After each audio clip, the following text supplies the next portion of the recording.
At the family barbecue, my sister made fun of me. How does it feel to be the main loser here? Everyone laughed, even my mom giggled. I just smiled and answered, and how does it feel to find out that the main loser is evicting you from your apartment? It's a perfect July day. The sun is high in the sky, and even at 6 in the evening, the air is hot and thick. I stand with a plastic cup of lemonade that has long since stopped being cold and watch my family in the backyard of my mother's house. The annual Merrick family barbecue is a tradition that my mother Florence maintains with religious devotion, despite the fact that my father has been gone for 15 years. My cousin Noah bustles around the grill, flipping steaks that seem to interest only him and my Uncle Wayne. My sister's children, Penelope and Harrison, are chasing each other around the old oak tree with water pistols. Aunt Linda sits on a wicker rocking chair, waving her fan and commenting on the weather, politics, neighbors, everything. And in the middle of the lawn, as always, my younger sister Darcy stands in the center of attention. And then I say to the client, she pauses dramatically, tossing her shiny brown hair over her shoulder, if you want to be the best, you have to pay for the best. There is an explosion of laughter. Her mother's friends, elderly ladies who remember Darcy from the time she was in diapers, look at her with undisguised admiration. And he signed a contract? Asks Aunt Linda. For $3 million, Darcy winks. The biggest deal in the agency's history. My boss nearly fainted. That's a lie. I know it, even though I can't prove it. Just like I knew that her internship in Paris last year was really a vacation with another boyfriend in Boca Raton. Or that her prestigious position at a marketing firm was a somewhat exaggerated description of a job where she had already changed 3 bosses in 2 years. But who am I to break the perfect image that Darcy has worked so hard to build? Winona Merrick, 35 years old, older sister, accountant at the pharmaceutical company Milano Pharma, owner of a 2-room apartment on the north side of the city, which my sister is now temporarily occupying. Still waters, as my mother likes to say, that always flow in the same channel. Winnie, dear, my mother comes to me with a plate of sandwiches. Why are you hiding in the corner? Come join the company. I force myself to smile. My mom doesn't notice that I'm not hiding. I'm just standing by the drinks table, where every guest has come over the past 20 minutes. No one has lingered to talk to me. With me. It's okay, Mom, I'm just observing. As always, she sighs, and in this short sigh, I hear the whole story of our mutual misunderstanding. You should at least try talking to Addison. She's recently divorced. Maybe you'll find a common language. That's a low blow. My own divorce 5 years ago is a topic that my mother never mentions directly, but always holds up as evidence of my failed life. I will, I reply, even though we both know it's not going to happen. Mom nods and goes where she feels most comfortable, to Darcy and her audience. I take a sip of the warm lemonade and think about how strange things have gotten. Once upon a time, Darcy and I were inseparable, me, 3 years older, and her, a little curly-haired girl who followed my every move. Now there is a whole chasm of misunderstanding between us, filled with lies, envy, and mutual claims. The lemonade in my cup is running out, and I head to the drinks table to get some more. A simple move that turned out to change my whole life, because it led me straight to the group of relatives, at the center of which was Darcy. I just don't understand people who are stuck in the same job for years, my sister says, balancing her glass of Prosecco elegantly. Stability isn't the worst thing in the world, replies Uncle Wayne, the only one who usually tries to be diplomatic in our family conflicts. Stability? Darcy laughs. Or do you mean stagnation? She makes a theatrical gesture toward me. Same office, the same line in the accounting spreadsheets. I feel all eyes on me. My cheeks start to burn, but I'm used to it. I usually just shrug or mumble something unintelligible. Darcy knows that I hate being the center of attention. Same as always, I answer quietly. Predictable. Darcy rolls her eyes. Then she looks at her cousin Addison and continues in a louder voice. So how does it feel to be the big loser around here? The air seems to freeze. I see Uncle Wayne shift uncomfortably from foot to foot, and I see Aunt Linda hide her eyes. But most of them are just smiling, waiting for my usual reaction of silent acceptance of the insult. And worst of all, I see my mom giggle, covering her mouth with a napkin. Something in me broke at that moment. Maybe it was a drop of warm lemonade running down my wrist. Maybe it was the sun beating down on my eyes. Or maybe it was the years of pent-up pain and frustration that suddenly spilled over. I smiled. Not my usual forced smile, but some new one. Unfamiliar even to me. How does it feel to find out that the biggest loser is evicting you from your apartment? Silence. Absolute silence, except for the distant laughter of the children and the sizzle of the meat on the grill. Darcy's face changed. At first it froze in a smile, then gradually took on a tinge of shocked incomprehension, and then pure fury. What are you talking about? Her voice rose an octave. I said, I repeat calmly, surprised at my own voice, which sounds so confident, that I'm evicting you from my apartment. The same one you've been temporarily living in for 4 months now, without paying any rent or utilities. Why, Nona? Mom steps forward, her face distorted with indignation. It's not nonsense, Mom, I answer, feeling strangely numb, as if I'm watching from the sidelines. Darcy has been living in my apartment since March. I let her in when she said she needed to change her mind for 2 weeks. It's July. We're family! Darcy goes on the offensive, her eyes glistening with anger.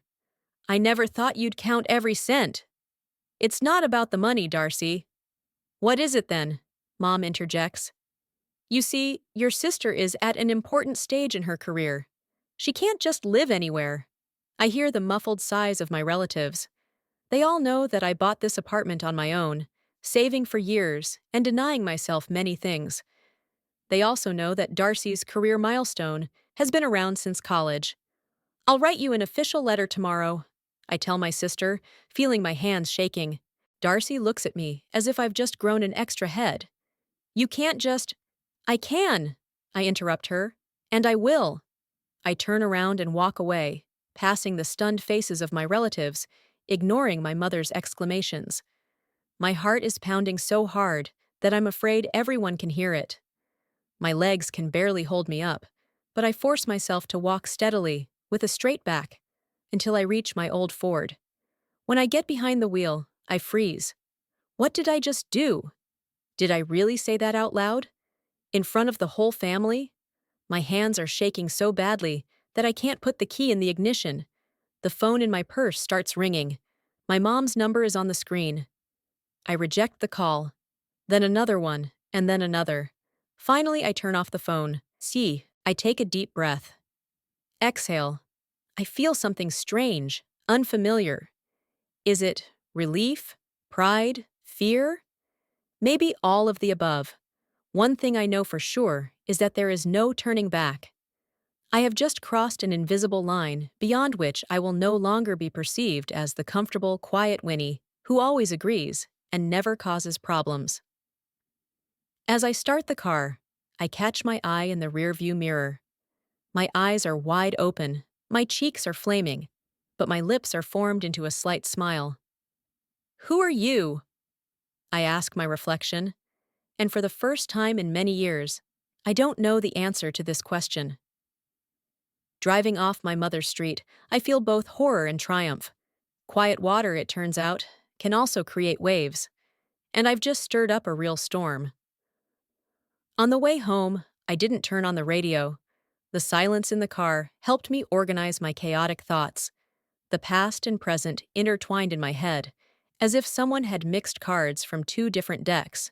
The first clear memory I have of Darcy is of me being 6 and her being 3. My mom has just brought her home from kindergarten, and Darcy, a round-faced girl with a mop of curly hair, announces from the doorway, "I was a princess today." Her dad scoops her up and throws her to the ceiling, and she bursts out laughing. "Of course you were. You are always a princess." I stand on the side with the applique I made at school, carefully cut out figures, neatly glued to colored paper. I'm waiting for my turn to show off, but it never comes. Another flash of memory is my first school concert. I'm 10 years old, playing the second part on the flute. It's not a solo, but I've been practicing so hard that my fingers hurt from rehearsals.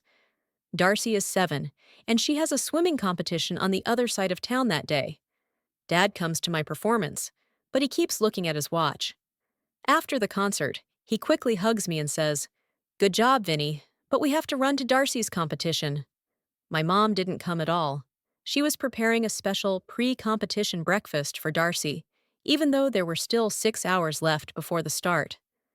Stopping at a red light, I sighed. These were not isolated incidents. It was a system that had shaped my entire life. Darcy was always brighter, louder, more interesting. While I was studying hard, getting good grades and following all the rules, she flashed brightly, often got into trouble, but somehow always got away with it. Her misdeeds were attributed to her creative nature and free spirit. My accomplishments were taken for granted because nothing else was expected of me. Moving to college was a breath of fresh air for me. For the first time, I lived away from my family, away from the constant comparison with Darcy. I chose finance not because I had a special passion for it, but because of the stability and reliability of the profession. While Darcy changed majors like a glove, first theater, then psychology, then communications, I methodically worked my way up to my degree. After graduating from college, I received a job offer at Milano Pharma, a small but stable pharmaceutical company. The position was that of a junior accountant with a growth prospect. I rented a tiny studio in a not-so-great part of the city and started saving. Every month, a certain amount was transferred to a separate account called My House. No vacations, minimal entertainment, clothes from sales. After 4 years, I saved up for a down payment. I found a small one-bedroom apartment on the north side of the city. Not luxurious, but bright, with large windows and a view of the park. For the first time in my life, I felt proud of myself. It was something I had achieved on my own, without the help of my parents or luck, just through hard work and patience.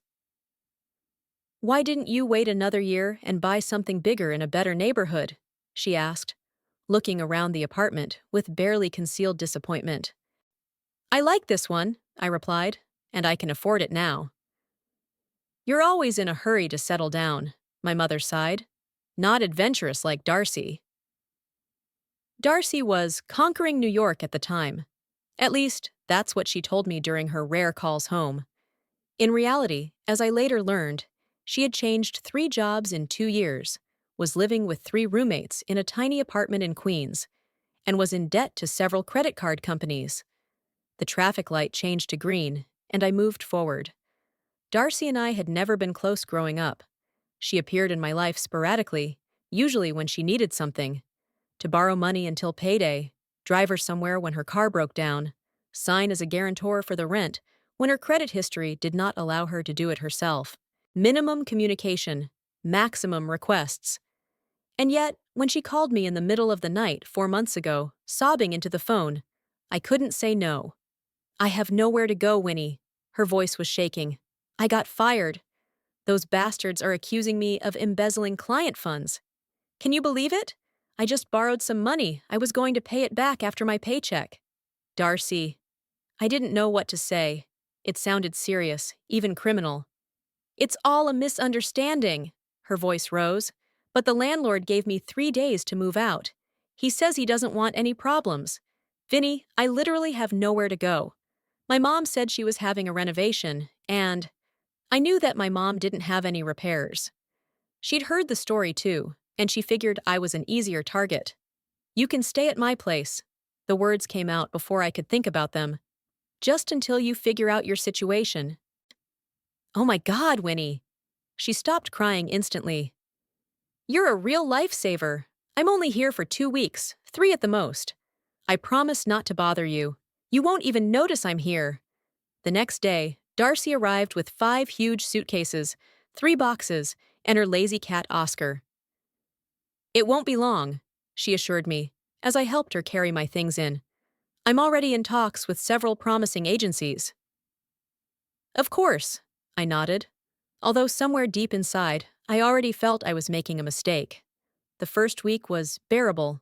Darcy slept a lot, spent hours on her laptop, claiming to be looking for work, and was constantly on the phone, mostly whispering. I worked from 8 to 5, so we didn't see each other that often. On the second week, changes began.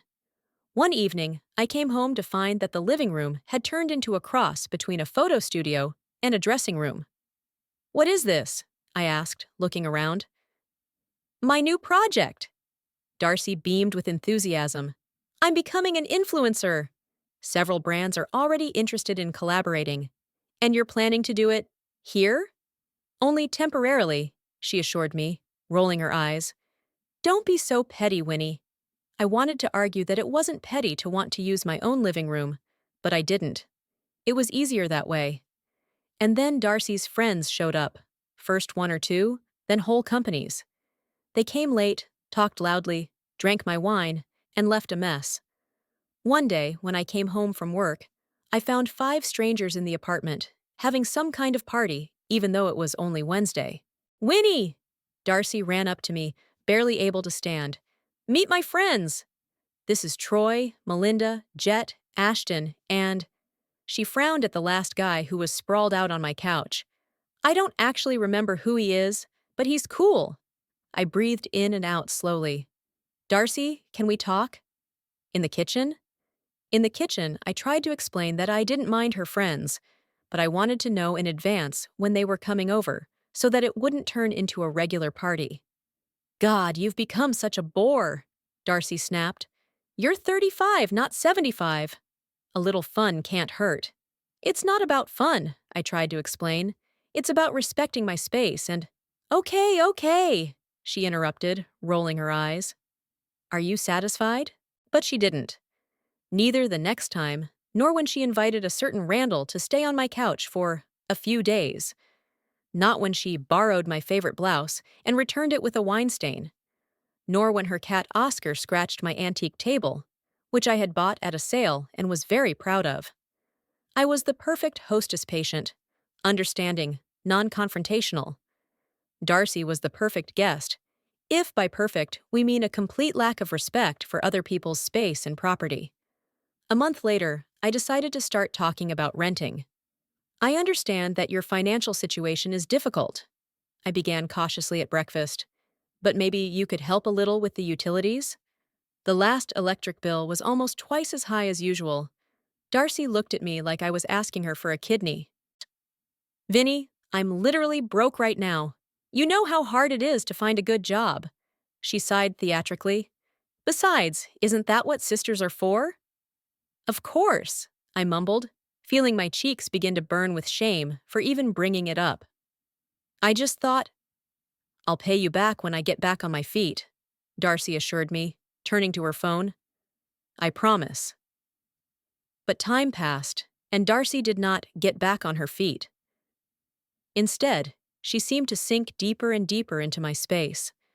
The things in my bathroom were dislodged when I returned from work. Food I bought would mysteriously disappear. Darcy started inviting friends over for dinners, using my groceries without asking permission. My perfectly organized apartment, my safe haven, turned into some kind of student dormitory where I felt like an intruder. And yet I endured. Because she was my sister. Because I have always been the good one. The one who does not cause problems. The one who could be ignored because she never complained. One night, coming home from work earlier than usual, I heard Darcy's voice from behind the apartment door. She was on the phone, obviously not expecting me so early. "And can you believe she asked me seriously about money?" Darcy laughed. "As if I had nothing better to do than pay her for this doghouse." "Yes, Mom, I know." "No, she didn't insist. You know Winnie, the eternal martyr, ready to give everything and apologize for it." I froze with the key in my hand. "I don't know how long I'll have to stay here. But at least it's free, and Winnie's too spineless to kick me out." "Yes, of course. I'm still looking for options. But you know how it is with rent these days. Besides, Oscar loves it here, He's already scratched half the furniture.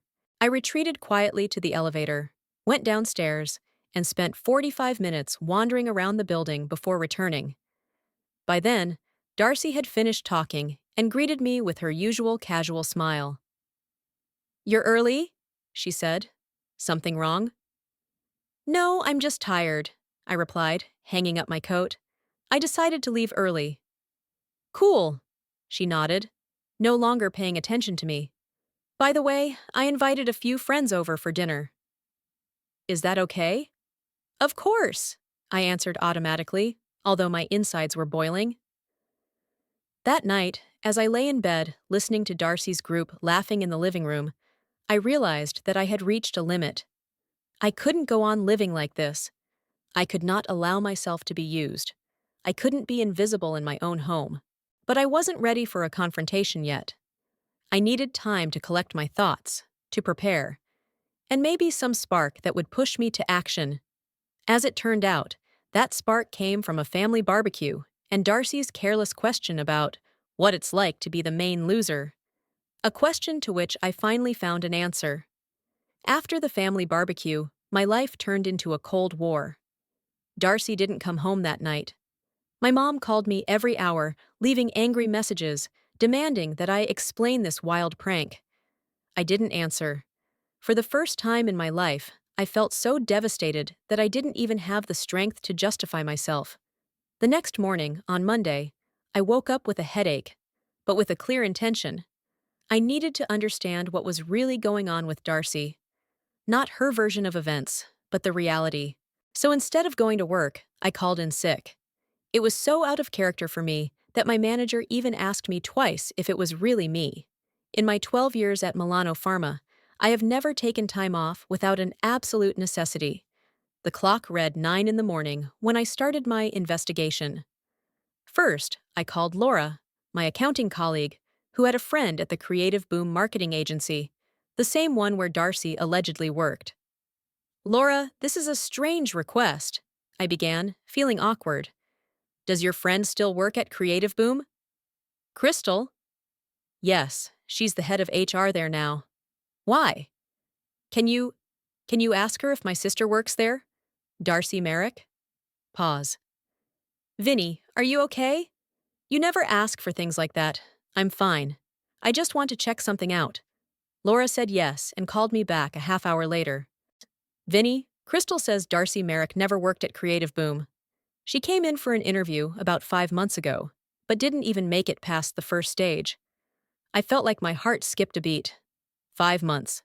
That's when Darcy started talking about her promising position and big projects. "Thank you, Laura. That's really helpful. Vinny, if you need any help, it's okay, really." I just needed to know.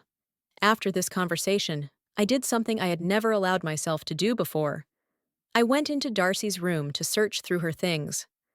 A look around her bedroom, formerly my guest room, didn't reveal anything special at first. The usual clutter that always accompanied my sister: scattered clothes, unfinished cups of coffee, numerous cosmetics. But then I noticed a stack of envelopes stuffed under the mattress. Pulling them out, I saw that they were all open. Most of them were from collection agencies. "Last warning before going to court." "Overdue payment, 90 days." "Notice of closure of credit line." My hands shook. Darcy owed money to 5 different credit card companies. The total amount exceeded $30,000. Some of the letters dated back to last year. While I was looking through this creepy correspondence, my eyes landed on a bright pink folder peeking out from under a pile of clothes. Opening it, I found a stack of receipts. All of them were from the last 3 months. All from premium stores. Shoes for $700. A bag for $1,200. Perfume, cosmetics, clothes, and not a single proof of income. I sat down on the bed, feeling dizzy. Darcy wasn't just lying about her job. She was living in debt, buying things she couldn't afford, and refusing to pay for even basic needs like housing. My phone vibrated. A message from my mom. "Darcy is upset. I don't know what came over you yesterday. Call me back." I ignored it and continued my search.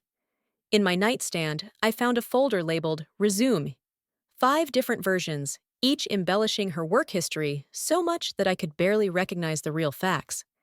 In one version, Darcy claimed to be the head of the marketing department at a company where she had actually worked as an assistant for only 3 months.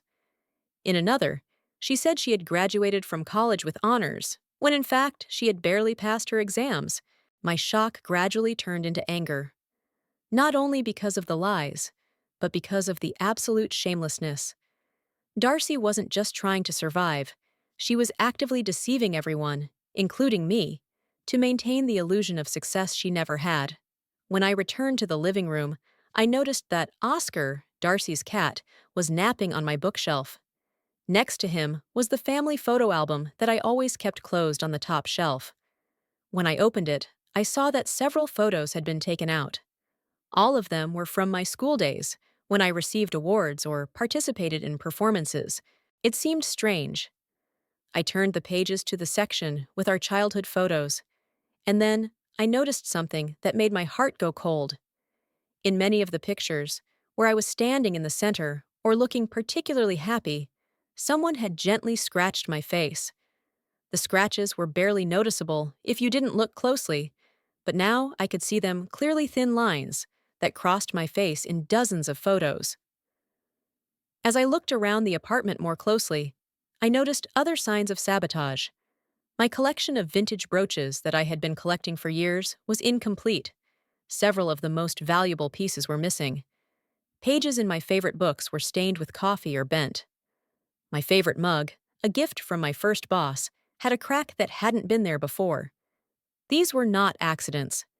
It was a deliberate campaign of small acts of vandalism against my most precious possessions. I sank down on the couch, trying to make sense of it all. Part of me still didn't want to believe that Darcy would do this. But another part of me, which had been suppressing suspicions and resentments for years, had finally received confirmation of its worst fears. Around 2 in the afternoon, as I sat at the kitchen table making a list of all the damaged or missing items, I heard the sound of a key in the lock. Darcy returned carrying several bags from the shops. When she saw me, she froze. "You're not at work?" "I took the day off," I replied, trying to sound calm. "We need to talk." Darcy rolled her eyes. "If it's about yesterday, you went way overboard. Mom thinks you've lost your mind." "I know you don't work at Creative Boom," I said quietly. Darcy froze with the bags in her hands. "What?" "And I know about your debts. And I know you've been damaging my stuff." Her face froze for a moment, and then she laughed, a harsh, unpleasant laugh. "You went through my things?" "God, Winnie, that's pathetic, even for you." I didn't back down like I usually do. "Why, Darcy? Why did you ruin my pictures? Why did you take my brooches? What did I ever do to you?" She threw the bags on the floor and crossed her arms. "Responsible Winona? Smart Winona? Reliable Winona? Dad left money for your education and nothing for mine," I said indignantly. "You spent your share on a trip to Europe after your freshman year, remember? It was an educational trip. It was a 2-month tour of nightclubs in Spain." Darcy tossed her hair back in frustration. "You don't understand. Your life has always been simple. A steady job, your own apartment. I have to fight all the time." "Simple?" I felt a wave of anger rise in me. "You think my life is simple? I've been working since I was 18. I saved every cent, denied myself everything to buy this apartment. And now you're living here for free, lying to my face, and ruining my stuff?" "Oh, I'm sorry to disturb your perfect little world," Darcy snapped. "As boring and dull as you are." Those words hit harder than I expected. Maybe because part of me was afraid that it was true, that I really am boring and gray. "I want you to move out," I said quietly but firmly. "You have a week to find a new place to live." "A week?" Darcy laughed. "I'm not going anywhere." "You will." My voice grew colder. "Or I'll call the police about the property damage." Her eyes widened. "You wouldn't dare! We're sisters!" "Did you remember that when you destroyed my photos? When you took my things? When you lied to me for months?" Darcy was silent for a moment. then changed her tactics, her eyes filling with tears. It's just that I'm going through a really hard time right now. I can't find a place to live in a week. You're not going to throw me out on the street, are you? I was almost there. I almost did. 2 weeks, I said, and not a day more. Darcy looked at me, obviously trying to figure out how serious I was. Then she abruptly turned around, grabbed her bags, and went to her bedroom, slamming the door loudly.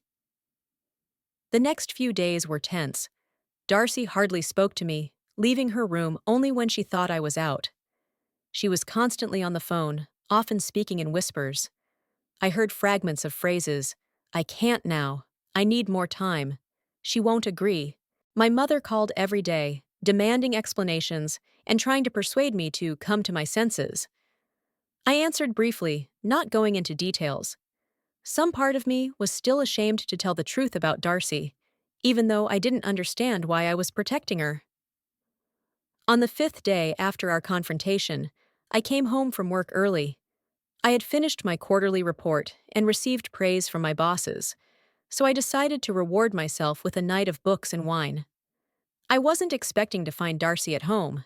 She had been disappearing until late in the evening for the past few days. When I opened the door, I heard her voice coming from the kitchen. "I just don't see why I have to find another place to live," she said, irritated. "Her apartment is big enough for both of us, and she hardly ever uses the second bedroom." A pause. Then her voice again. "No, Mom, I will not just look for a job. You know how difficult it is with my resume. Besides, I'm close to a big deal with Instaglow. They want me to be the face of their new line." I froze in the hallway, not wanting to be seen. Instaglow was the same company that Darcy had mentioned 3 months earlier as almost a done deal. "Of course she believed the eviction story," Darcy continued. "Did you see her face at the barbecue?" It was an epic moment. But seriously, Mom, Winnie would never carry out that threat. She's too soft. She always has been. Another pause. "Honestly, living with her is a test of my nerves. You wouldn't believe how boring she is. No fun, no real life. Darcy, clean up after yourself. Darcy, tell me when you invite your friends over. Darcy, have you seen my brooch?" God, it was like kindergarten. My mom's voice on the other end of the line was too quiet for me to hear the words, but her tone was sympathetic. Darcy laughed. "That's right. Major loser is an understatement. You know, the other day she was telling me how worried she was that she'd never meet anyone after Randall. She said she was afraid of dying alone. I felt the blood drain from my face. This was a conversation from months ago, when Darcy and I were having our first sisters' night out in a long time. We drank a bottle of wine, and I opened up to her about my deepest fears. Fears that I had never voiced to anyone else. Yes, she actually said that. "I'm afraid I'm not good enough for a real relationship." Isn't that pathetic? Oh, wait, I think I heard a noise at the door. She must be back. I'll call her later. I didn't bother to hide. When Darcy came out of the kitchen and saw me, her face showed shock for a moment, and then quickly turned into her usual mask of nonchalance. "You're home early." I looked at her and suddenly saw not my little sister, but a stranger. A person who had used me, mocked me behind my back, and considered my most intimate feelings a source of ridicule. "Darcy," my voice was calm, even cold. "I gave you 2 weeks, but I've changed my mind. You have to leave by the end of the week. If you don't, I'm changing the locks and calling the police." "What?" She looked genuinely surprised. "Why, all of a sudden?" "I heard you talking to your mom," I said simply. Her face changed from surprise to anger to fake remorse. "Winnie, I didn't mean it. You misunderstood the context." "Enough!" I interrupted her. "Just enough, Darcy. I'm not playing this game anymore. It's Friday, the last day. Then I'm changing the locks." "You can't do this to me." She turned to anger. "I'm your sister." "Yes, you are, and that's the only reason why I'm giving you 3 more days instead of calling the police right now." I walked past her into my bedroom, closed the door, and locked it for the first time in months. My heart was pounding, my hands were shaking, but something new had appeared inside. Not just anger or resentment, but a clear understanding. Enough is enough. Enough of letting others determine my value. Enough of making excuses for being who I am. Enough of sacrificing my own comfort and dignity for the sake of those who have never appreciated these sacrifices. I took out a notebook and a pen from the drawer. On a blank page, I wrote, Action Plan. And for the first time in a very long time, I felt that I was regaining control over my life. Not just reacting to circumstances, but creating them myself. That evening, as I lay in bed listening to Darcy slam the door and talk loudly on the phone, trying to demonstrate her indignation, I felt a strange peace. Perhaps this is how a person who has been sick for a long time and is finally starting to recover feels. There are still many battles ahead, but the most important one, the internal one, has already been won. I never thought I would be able to write an official eviction letter to my own sister, but life is full of surprises, especially when you finally take control of it. On Friday, exactly 1 week after our family barbecue, I sent Darcy an email with the document attached. I printed a copy and taped it to her room door. The formal tone, the legal terms, everything like a real eviction notice. 30 days to vacate the premises. Coming home from work that evening, I was preparing for drama, but not for what I saw when I opened the apartment door. My mother was sitting on the couch, with a look on her face as if she had come to a funeral. Darcy was pacing the room, waving my letter around. "Finally!" she exclaimed, noticing me. "Explain to your mom that this is some kind of a stupid joke." I slowly took off my coat and set my bag down. "This is no joke, Darcy. This is an official notice. You have 30 days. Winona!" My mother stood up from the couch, her face contorted with indignation. "Yes, Mom, my sister," I answered, feeling my heart pounding, but keeping my voice calm. "The sister who lives in my apartment for free, lies to my face, and destroys my things." "What a load of crap!" Darcy chimed in. "Mom, she's accusing me of some kind of vandalism, like I have nothing better to do." I went to the living room and pulled out the family photo album. "Can you explain this?" I opened it to the page with the scratched photos. Mom took the album, looked at it carefully, and shrugged her shoulders. "There's nothing here, Winnie. Old photographs always get a little damaged over time." "Look more closely," I insisted. "In all the photos, only my face is scratched. It's not an accident."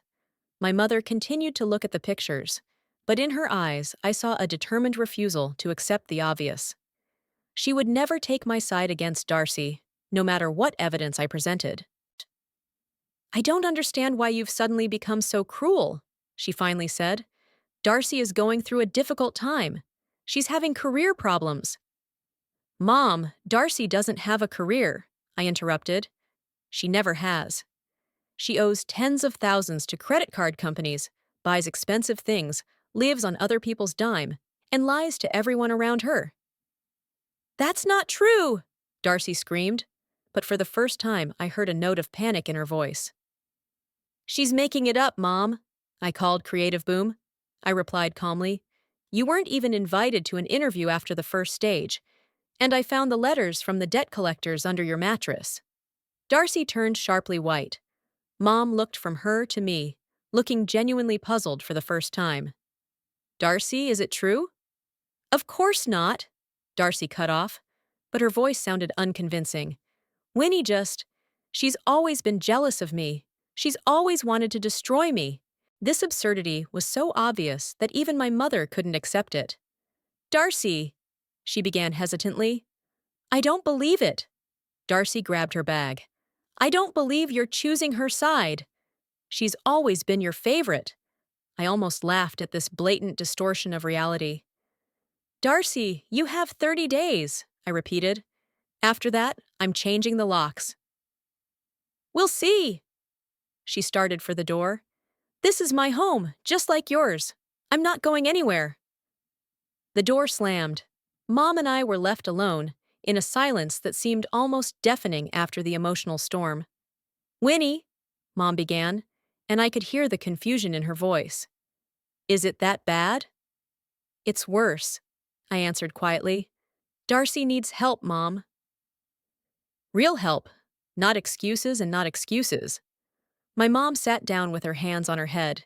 I just don't understand. She was always so bright and confident. How could this happen? Because no one ever held her accountable, I answered. Although my words sounded bitter, they were not accusatory. She always knew that someone had her back. First you and Dad, then me. Mom did not answer. After a few minutes, she quietly gathered her things and left, promising to talk to Darcy. I didn't expect much from that conversation, but at least now the truth was out. The following weeks turned into a war of nerves.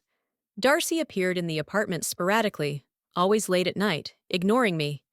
Her things remained in place.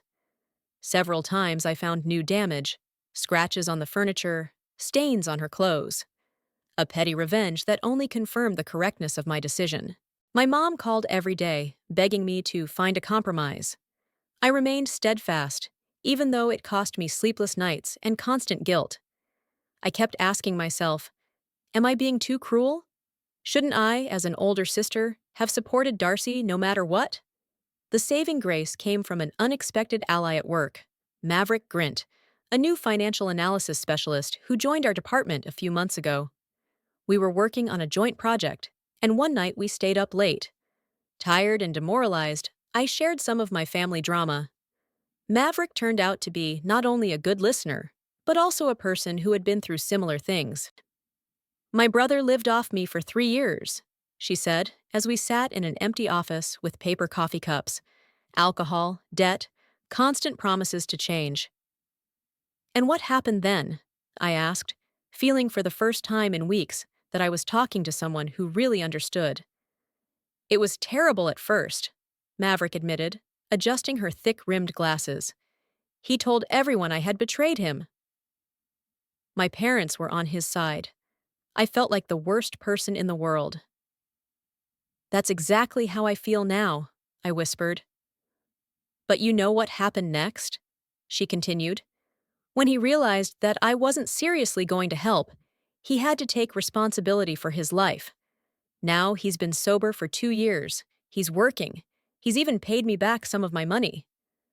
That's inspiring. Sometimes the greatest help is refusing to help, Maverick said. And Winnie, you need help too. Professional help.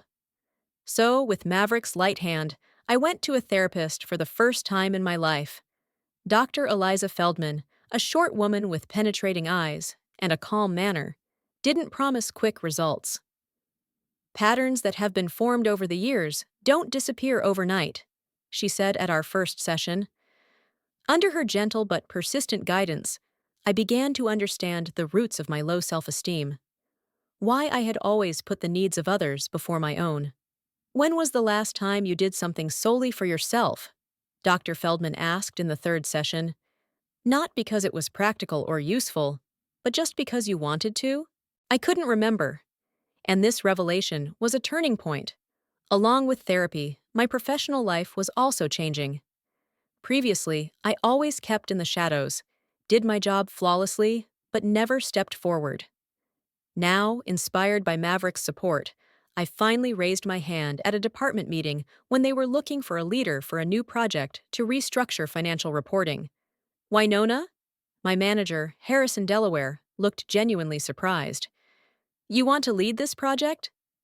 Yes, I answered, feeling myself blushing under the eyes of my colleagues. I have ideas on how to optimize the process, and I've worked with similar systems in the past.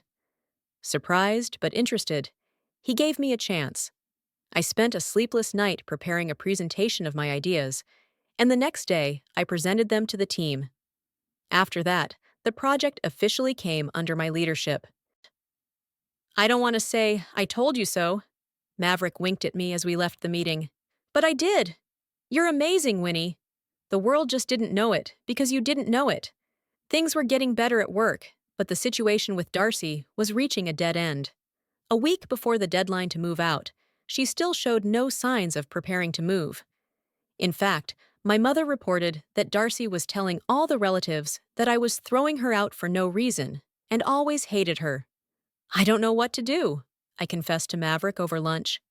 No, but the law is on your side, she replied. You need a good real estate lawyer.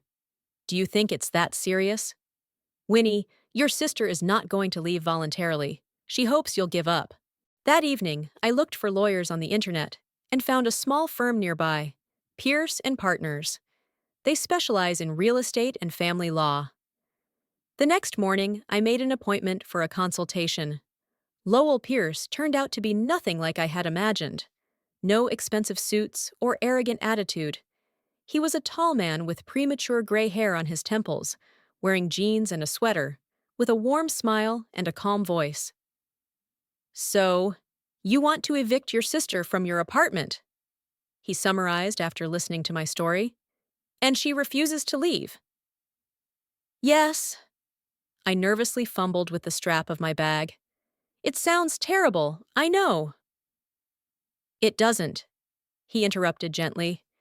It sounds like a perfectly reasonable step on your part. You own the apartment, your sister doesn't pay rent, has no lease, and from what you've told me, is being disruptive. But she's my sister, I said quietly. Ms. Merrick, Lowell stepped forward. Helping and enabling are different things. It sounds like your sister is using you. That's not helping her or you. His words echoed what Dr. Feldman had said. Perhaps for the first time in my life, I allowed myself to believe that my feelings and needs mattered too. What should I do? I asked. First of all, change the locks on the day the eviction deadline is over, Lowell replied practically. If she tries to break into the apartment after that, it will be an illegal entry and you can call the police. The next few days were spent preparing. Lowell turned out to be not only a competent lawyer, but also an unexpectedly understanding interlocutor. During our meetings, we often deviated from legal matters to discuss books, movies, even childhood memories. My brother was also my parents' favorite, he admitted when we met by chance at a coffee shop near his office. Athletic, sociable, always the center of attention. I was a quiet, strange boy who read books in the corner. And how are your relations now? I asked, feeling a strange connection with this almost stranger. Not bad, but distant, he replied. And you know what? That's okay. Not all family relationships have to be close simply because of the fact of kinship. This thought was revolutionary for me. All my life, I thought that something was wrong with Darcy in our relationship because of my shortcomings, because I was boring, insecure, too correct. That I should try harder, make more concessions. For the first time, I allowed myself to think that maybe we just don't fit together as friends, even though we are sisters. The last day of the eviction deadline came on Thursday. I took the day off work, notified the building manager, and ordered a locksmith to change the locks. Lowell insisted on being there for moral support and in case of legal complications. At 10 in the morning, the doorbell rang. I opened the door, expecting to see a locksmith, but Darcy was standing on the threshold. So you're really doing it, Darcy said in an icy tone. Yes, I answered, feeling my heart pounding, but keeping my voice steady. I'm changing the locks today. Winnie, my mom interjected, we came to talk. For the last time. Darcy is ready to apologize. I haven't done anything to apologize for, interrupted Darcy. But I'm willing to say I'm sorry if it makes you come to your senses. I'm sorry, Winnie. Are you satisfied? Once upon a time, such an insincere, formal, I'm sorry, would have been enough to make me back off. I'm sorry, Darcy, I said calmly, but my decision is final. You have until 5 in the evening to pack your things. After that, anything left behind will be considered abandoned property. You can't do that, Darcy screamed. No, it is my house, I replied. I bought it, I pay the mortgage, the utilities, and the taxes. You're an overnight guest. Winnie? My mom looked shocked. How can you be so cold? Yes, Mom, my sister, who has taken advantage of my kindness for years, lied to me, ruined my things, and didn't even think to apologize properly. I took a deep breath. I have always tried to be a good daughter and sister, but I will not allow myself to be used anymore. Period. At that moment, Lowell appeared in the hallway, tall, calm, with papers in hand. Everything okay, Ms. Merrick? He asked in a professional tone. Who is this? My mother looked at him wide-eyed. Lowell Pierce, Ms. Merrick's attorney, he replied, extending a hand that neither Darcy nor my mother shook. You hired a lawyer against your own sister? My mother's voice trembled with indignation. Ms. Merrick has every legal right to, Lowell began, but I gently touched his arm. It's okay, I'll do it, I said quietly. Then I turned to my mother. Yes, Mom, I have hired a lawyer to protect my rights. Because for the first time in my life, I think they matter. Something in my voice, in my posture, made my mother back away. She looked confused, almost frightened, as if she suddenly saw a completely different person in front of her than her quiet, comfortable eldest daughter. Darcy, until 5 p.m., I repeated. Over the next few hours, Darcy, with the help of her mother and two friends she had called, moved out her things. I watched from the balcony as they loaded boxes and suitcases into her mom's car and her friend's van. None of them looked in my direction, but I could feel the waves of anger and resentment reaching me even at this distance. At 4:30, it was all over. Darcy left without saying a word goodbye. My mom paused for a moment, looked at me as if she wanted to say something, but changed her mind and followed her younger daughter out. Are you okay? Lowell asked when I closed the door. I'm not sure, I answered honestly. Part of me feels relieved, part of me feels terribly guilty. That's normal, he said gently. You've broken a deeply rooted family pattern. That always hurts, but sometimes pain is part of the healing process. I nodded, not trusting my voice. We stood in silence for a few minutes, and then a locksmith arrived to change the locks. As I watched him work, I felt a strange mixture of emotions, sadness, relief, fear, and something new, like hope. Thank you for your help, I told Lowell when the locksmith was done. I couldn't have done it alone. You're stronger than you think, he replied. Then, with a bit of respect, he added, You know, if you ever want to just talk, not like a client to a lawyer, I would love to have coffee with you. I looked at him, a tall, calm man with kind eyes and premature gray hair. And for the first time in a long time, I felt something like butterflies in my stomach. I would like that too, I answered quietly. That night, lying in bed in a quiet apartment, really my apartment, for the first time in many months, I thought about everything that had happened, about how much my life had changed in just a few weeks, about pain and loss, but also about new opportunities and connections. A phone call broke the silence. My mom's number is on the screen. My first instinct was to ignore it, but instead I took a deep breath and answered the call. Hi, Mom. Winnie? She sounded tired, old. I just wanted to make sure you were okay. I'm fine, I replied, surprised that it was true. And how are you? Darcy's staying with me, she said instead of answering. She's not in the best of health. I'm sorry to hear that, I said, and part of me was. Winnie, I know I haven't always been fair to you. My mother's voice trembled. I don't want to lose both my daughters. I closed my eyes, feeling tears rolling down my cheeks. You're not going to lose me, Mom. But I won't be the same Winnie I used to be. I can't.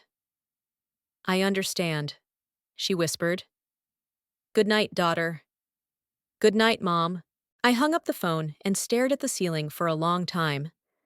The invisible Winnie, the one who always agreed, always backed down, always put herself last, didn't exist anymore. In her place was a new Winona Merrick, one who was just beginning to realize her strength, her dignity, and her value. And although the road ahead seemed long and uncertain, for the first time I felt ready to walk it. Step by step, day by day, I finally became visible. First of all, to myself. I should have realized that Darcy would not leave without one last act of revenge. The signs were everywhere, in her icy gaze as she carried out the last box, in the way she lingered for a moment outside the bathroom. But, immersed in the emotional exhaustion of the whole process, I didn't pay attention. The next morning, I woke up to a call from my downstairs neighbor. "Miss Merrick? Do you have a waterfall or something? My ceiling is flooding." Jumping out of bed, I found that the bathroom had turned into a small lake. The water was overflowing over the edge of the bathtub, which had a rubber cork inserted into it, and the faucet was barely open so that the water would flow slowly, unnoticed during the night. Towels lay in a wet pile in the sink drain, blocking it. A piece of paper taped to the mirror was soggy, but the words were still legible. "I hope you like your freedom. Love, your ungrateful sister." I didn't scream, cry, or even get angry. I just methodically turned off the water, pulled out the cork, released the drain, and started cleaning up the mess. She called the plumber, apologized to her neighbor, and promised to reimburse any damages. When Lowell came over that evening just to check on me, with a pizza and a bottle of wine, he found me on the living room floor, surrounded by real estate brochures. "What's this?" he asked, sitting down next to me. "I'm selling the apartment," I answered simply. "Because of the flood? The insurance should cover—" "Not because of the flood," I interrupted. "Because of everything. Every corner of this apartment reminds me of her, of what happened.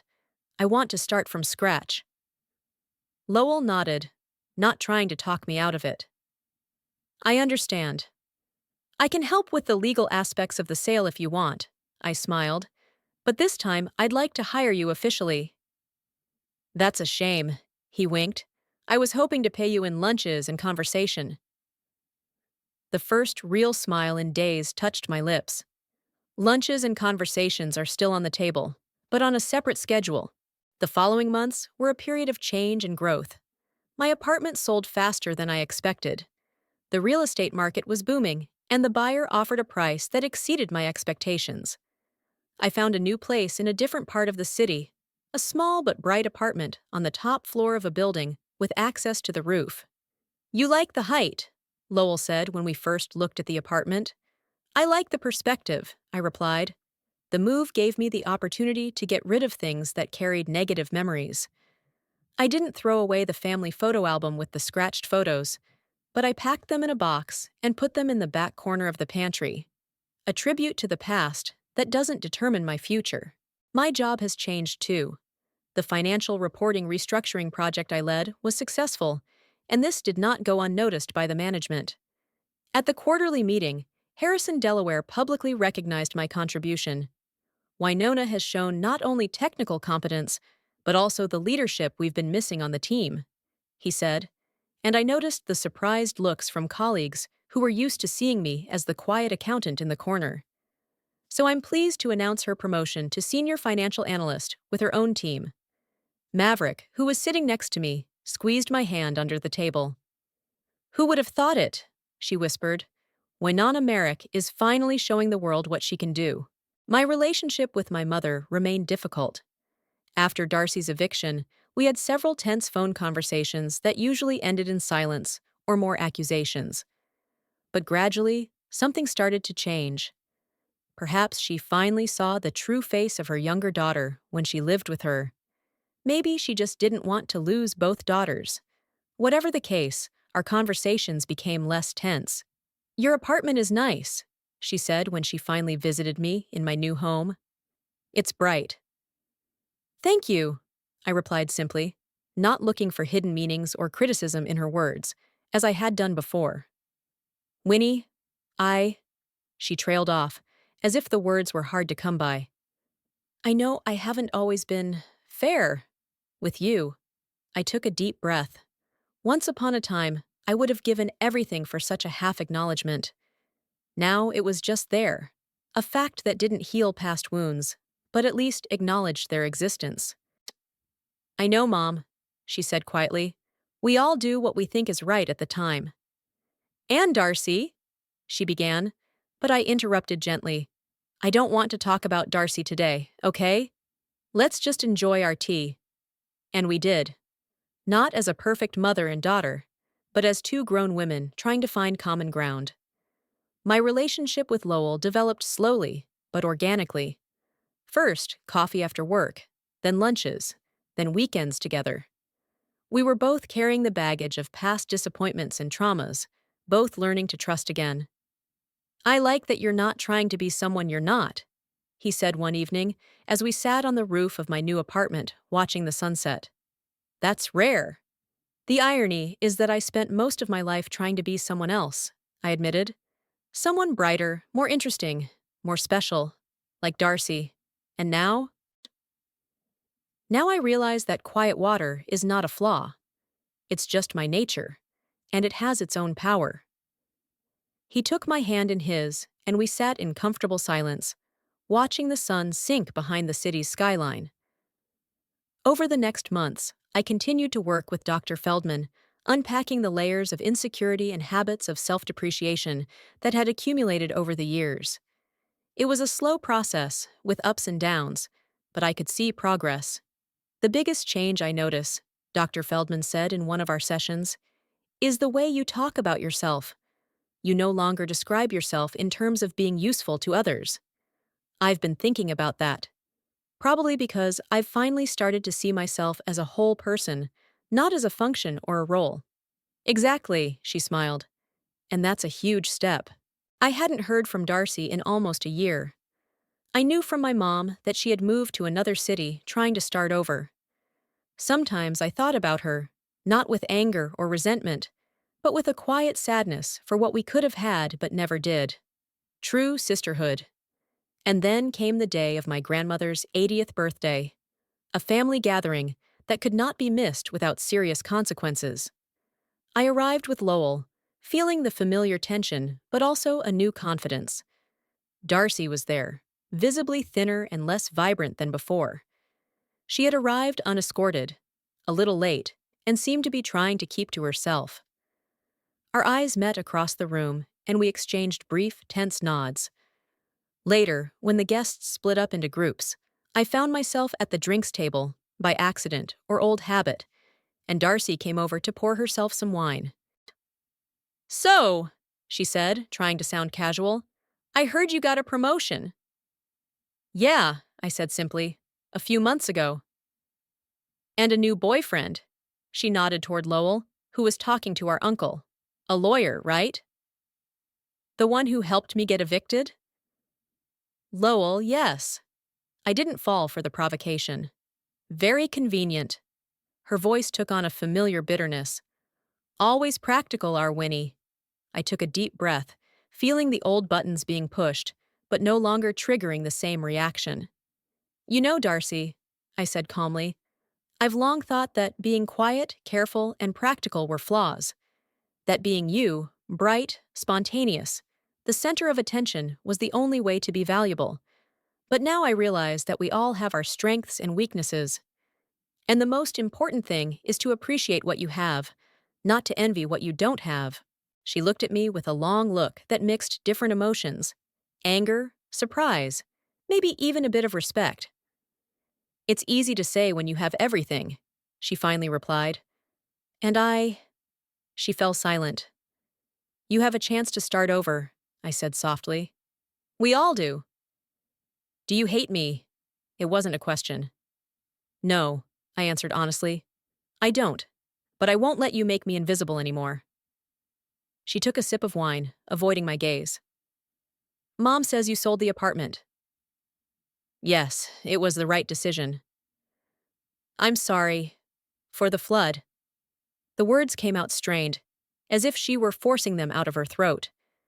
It wasn't a real apology for everything, but it was something. A small step. "Thank you," I said simply.